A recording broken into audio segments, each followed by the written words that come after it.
Hello and welcome to my higher education, where I review books that have helped me further my understanding about life. And thank you, Dad, for putting me on these books and embodying everything in these books for my entire life. Please enjoy. And I will be talking about short stories for a long life.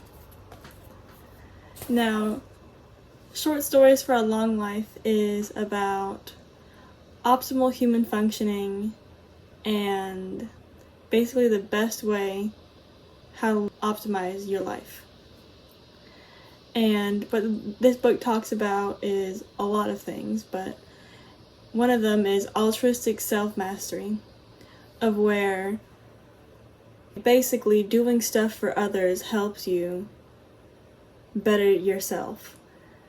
Like, when you're really there for another person, you're not only, helping out that person, but you're also helping out yourself, because that's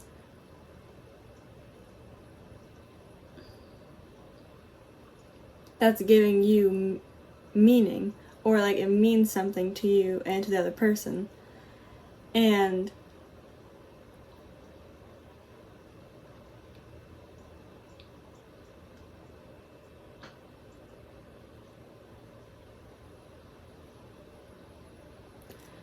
basically, altruistic self-mastery is helping others out however you can is the highest benefit for yourself. Whether that's listening to a person in a time of need, doing them a favor, just any form of helping out another person actually helps you out just as much, if not more. And practicing altruistic self-mastery improves everything you'd want. It improves your health, your mental health, your motivation for life, the way your genes are expressed. Another thing he talks about in this book is mathematical understanding. Basically,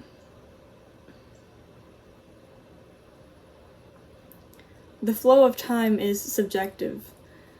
So say something happens, well, based on multiple people's perspectives, they may not even agree on the order the things happened. Like, no two perspectives have the same flow of time.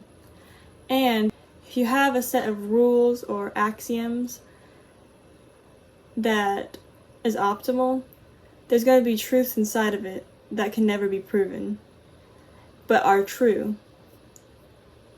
And basically, just because you can't prove something doesn't mean that it's not true. And it also proves that just because you can prove something doesn't make it true necessarily. Another thing is fault and imperfection tolerance. Now, what this means is, instead of blaming or getting mad at a person or yourself for what seems like a fault or like a bad character trait or like a mistake at all, what fault and imperfection tolerance does is it has a tolerance for the person and basically the knowledge that these habits or this mistake might not have necessarily come from them entirely, and have a tolerance for that. It helps you overcome it and incorporate it in a way that's beneficial for you and everyone else.